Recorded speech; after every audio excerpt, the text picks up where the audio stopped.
Bonjour tout le monde. Voilà une toute petite vidéo sur la paracha et sur l'actualité. Euh, nous rentrons probablement dans une guerre face au Hezbollah qu'on a essayé d'éviter, qu'on a essayé finalement de repousser pour diverses raisons, pardon. Une des raisons, c'est la guerre avec Gaza. On voulait finir un maximum et utiliser un maximum de force à Gaza pour avancer là-bas. Et malheureusement, même si on n'a pas encore récupéré tous les otages, il faut comprendre que tout simplement ils ne veulent pas répondre. Ce que je dis dans le dernier cours, ils ne veulent pas, pour des raisons, on va dire, tactiques et psychologiques, nous libérer les otages. J'espère qu'on arrivera à les libérer par nous-mêmes. Finalement, Tsahal, le gouvernement israélien, euh, actuellement est en train de monter des forces vers le Liban. Le Liban a un rapport très très intime avec la Géoula. Pourquoi? Tout simplement, le Liban n'est pas un pays. C'est un pays qui a été créé par les Français après la guerre de 14-18. La Jordanie non plus n'est pas un pays à la base, puisque la Jordanie est un cadeau à la famille Husseini, qui est une partie de la famille royale d'Arabie Saoudite. Donc c'est une région c'était une région, et ça a été donné en cadeau après la guerre de 14-18 pour avoir aidé les Anglais contre les Allemands. Ok. Et le Liban, qui était géré par les Français, aussi a été créé après 14-18, mais il n'y a pas de Liban historique, puisque ça n'existait pas avant la guerre de 14-18, c'était un mandat turc, et comme il n'y avait pas d'État palestinien, évidemment, puisque toute la région, avant la guerre de 14-18, était un mandat turc pendant des centaines d'années, il faut le savoir. Donc il y avait ce qu'on appelle un bey, comme en Tunisie d'ailleurs, il y avait un bey, toute la région orientale de la Méditerranée était dirigée par le mandat turc. Donc, qu'est-ce qui s'est passé? Finalement, on a créé un pays qui n'existe pas, c'est pour ça qu'ils ont toujours été en guerre avec eux-mêmes.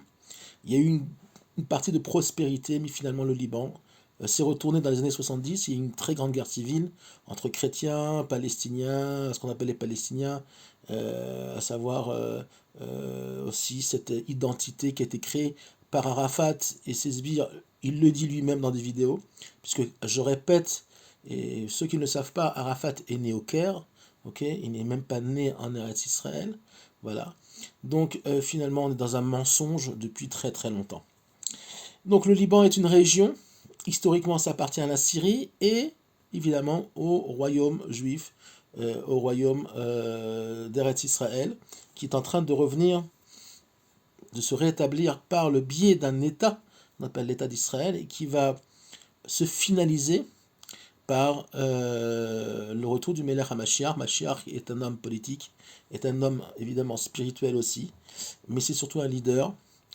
C'est un roi, dans le sens leader, dans le sens dirigeant, et c'est lui, Bezrat Hashem, on espère très bientôt, qui va prendre les rênes du pays, et qui va nous amener là où on doit arriver avec la reconstruction du Beth Amikdash. Juste une petite halakha, d'après le Rambam, ne peut être défini comme Malach HaMashiach uniquement, et le Rambam est le seul possèque dans le peuple juif à le dire et à être accepté par tout le monde. Une personne qui habite en Eretz Israël, ok, ou alors qui va venir en Eretz Israël, ok, qui va reconstruire, il va ramener tous les exilés, ceux qui auront survécu à la guerre de Gog ou Magog, il va reconstruire le temple, il va remettre en route le système et le travail au temple, les korbanot entre autres, et seulement là, il sera en Cheskat Mashiach, à savoir en Mashiach potentiel.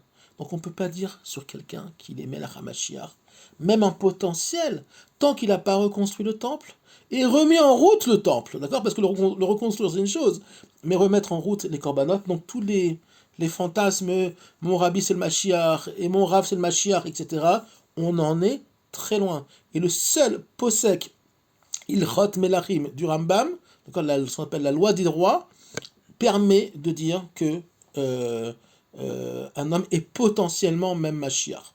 Vous voyez, on en est encore très très loin. Bezrat Hashem, ça se passera. Donc le Liban, qui veut dire, est une région d'Eretz Israël, puisque, entre autres, on prenait les bois, les cèdres du Liban pour construire le Beth Amikdash, d'accord? Il faut savoir que Rabbi Shimon Bar Yochai, qui a vécu il y a 1700 années à peu près, était, c'est celui qui a écrit le Zohar, était le Rosh Yeshiva de Tzidon, d'accord? C'est marqué dans le Gemara. Tzidon, c'est quoi? Tzidon, c'est une ville au sud du Liban d'aujourd'hui. Donc Lebanon, finalement, est une région d'Eretz Israël et une région, dans sa partie nord, de la Syrie actuelle. Voilà. Ça a été transformé en pays pour des raisons politiques et pour des raisons stratégiques. Grosse bêtise, puisqu'on voit très bien que le Liban est un pays qui ne s'en est jamais sorti vraiment. Il y a eu une belle période, mais ça s'est vite retourné, et malheureusement pour eux, parce qu'il y a aussi des gens très bien au Liban, il n'y a pas que des assassins, il y a des gens, une partie de la population libanaise qui sont des gens tout à fait normatifs, qui ont été, on va dire, propulsés, piégés dans leur propre piège d'indépendance, puisque un peuple, un vrai peuple est relié à une terre, comme le peuple juif n'est relié que à la terre d'Eretz Israël, et eux-mêmes sont des populations qui n'avaient pas forcément d'identité définie, et on a créé le Liban, est un pays qui ne marche pas depuis déjà pratiquement 50 ans. Et on parle justement d'identité de terre. Comment commence la paracha? Vehaya kitavo el haaretz asher yudke vavke, donc le nom de Dieu qu'on ne prononce pas, Elohecha, noten lecha nachala, virashta veishtavba. Pas plus sioniste que ça. On ne peut pas faire plus sioniste que ça, que nous dit la paracha, que Dieu, quand tu viendras sur la terre, que ton Dieu, et deux fois il y a le nom de Dieu, puisque Yud Kevavke et Elokecha, ok, Noten Lecha, te donne à toi, Nachala pour héritage, et tu vas en prendre possession, et oui, tu vas t'asseoir dessus. Plus clair que ça, il n'y a pas. C'est pas l'agent juif qui a écrit la paracha de Kitavo, d'accord? C'est Moshe Rabbeinu, par la prophétie, évidemment, du Maître du Monde, qui nous enseigne qu'on doit habiter en Eretz Israël, que c'est marqué partout, et que ceux qui ont encore un problème avec ça, eh ben qu'ils aillent se faire soigner. Voilà. C'est marqué partout dans la Torah, c'est marqué dans Shema Israël, c'est marqué partout. Et je ne comprends pas encore comment il y a des gens qui peuvent même penser que est-ce qu'on doit venir habiter en Eretz Israël. Je ne parle pas des possibilités techniques, je parle des possibilités au niveau du mental. D'accord? Donc, ce qui est intéressant dans cette paracha, où d'ailleurs il va y avoir beaucoup aussi de bénédictions et de malédictions sur ce qu'on fera sur cette terre-là. Par contre, ce qui est intéressant, c'est que la paracha commence par Vehaya. Or, Vehaya est un signe positif. Quand ça commence par Vayehi, ça veut dire, on est plutôt dans le négatif. Quand une prophétie ou une partie de la Torah commence par Vayehi, ça veut dire que finalement, on est un peu dans le din, on est un petit peu dans la difficulté, et il faut faire très attention. Alors que là, on commence par Vehaya. Et Vehaya donc est un bon signe, puisque la paracha commence par ça. Ça veut dire que finalement, évidemment, le summum du travail divin se trouve sur la terre d'Israël. Voilà. Donc je voulais quand même préciser, c'est un cours extrêmement court, ok, par rapport au fait de s'asseoir en Eretz Israël. Donc, on est dans une période extraordinaire de Géoula. On va, comme j'ai dit au début du cours, rentrer en guerre, et on est déjà en guerre, avec le Liban. Le Liban ayant un rapport donc avec... le Liban veut dire blanc. D'accord? D'abord, on va récupérer, Bezrat Hashem, une partie du Liban, puisque le Liban nous appartient, en partie en tout cas pour le moment. C'est pas le grand Israël, hein, c'est le petit Israël encore, mais on n'a pas encore eu le mérite de s'asseoir vraiment au sud du Liban. On y était, on est reparti, parce qu'on n'avait pas les mérites pour. Et finalement, le Liban a un rapport au Beth Amikdash, puisque j'ai expliqué que c'est un rapport aux cèdres du Liban qui sont utilisés pour le temple. Et évidemment, le Liban veut dire blanc. Ok, et blanc, on sait très bien que c'est la couleur de la sphira de Keter, savoir qui est la sphira la plus élevée dans le monde des sphirotes et des midotes, à savoir dans l'arbre, je sais pas comment on dit en français, séphéologique, je sais pas comment on dit en français, dans l'arbre des sphirotes, c'est la partie de ce qu'on appelle le Ein Sof, à savoir le fait qu'on rentre au Liban, qu'on va rentrer au Liban, le fait qu'on fait la guerre au Liban, et tout simplement le dernier tikkun qu'on a à faire, la dernière réparation qu'on a à faire par rapport à la sphira de Keter, et on sait que la Géoula, c'est quoi? C'est faire entrer la sphira de Keter, donc le Ensof, à savoir l'infini, dans la sphira la plus basse qui s'appelle la Malchut, d'accord? Le monde dans lequel on vit, et c'est faire descendre le divin dans ce monde-là, tout simplement. Donc on est dans une période, oui, de Géoula, oui, perturbante, mais évidemment, c'est pour mieux, on va dire, ces perturbations-là vont nous faire grandir et vont nous faire rentrer dans un monde qui va être très différent, Bezrat Hashem, et la guerre, Bezrat Hashem, qui va y avoir avec le Liban, en espérant que on ait le moins de dégâts possible, le moins de tikkunim possible à faire au niveau humain, va nous amener et va faire finalement fléchir à notre, pour notre bien, on va dire, la balance.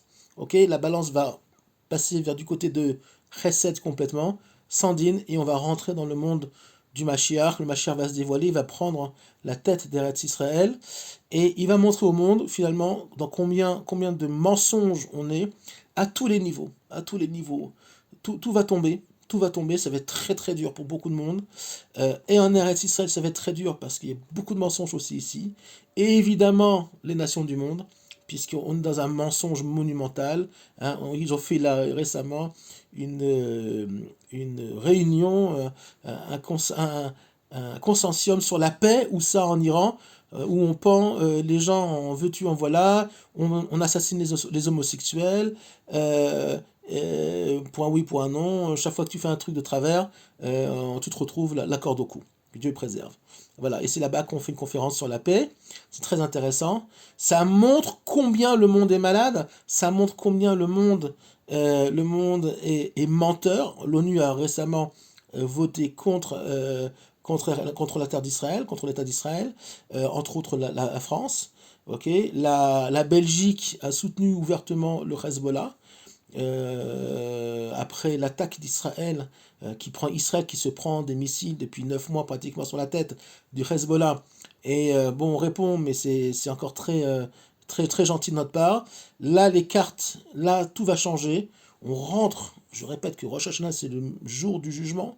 D'accord. On rentre dans un jugement terrible pour les nations du monde, d'accord, et pour le peuple juif aussi, mais aussi pour les nations du monde.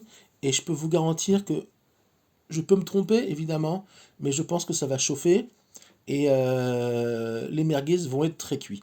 Je vous souhaite Shabbat Shalom pour la paracha de Kitavo, qui est une paracha sioniste par excellence, puisque le sionisme, c'est tout simplement la Torah. Il n'y a pas plus sioniste que la Torah, puisque Tzion, en hébreu, ça veut dire l'endroit, le point, d'accord, Tzion, d'accord, là où il faut être, là où il faut s'engager, et c'est là-bas, qui mitzion, etc., c'est de ce point-là, de cet endroit-là, donc de Sion, que va sortir la lumière pour les nations du monde. Shabbat Shalom.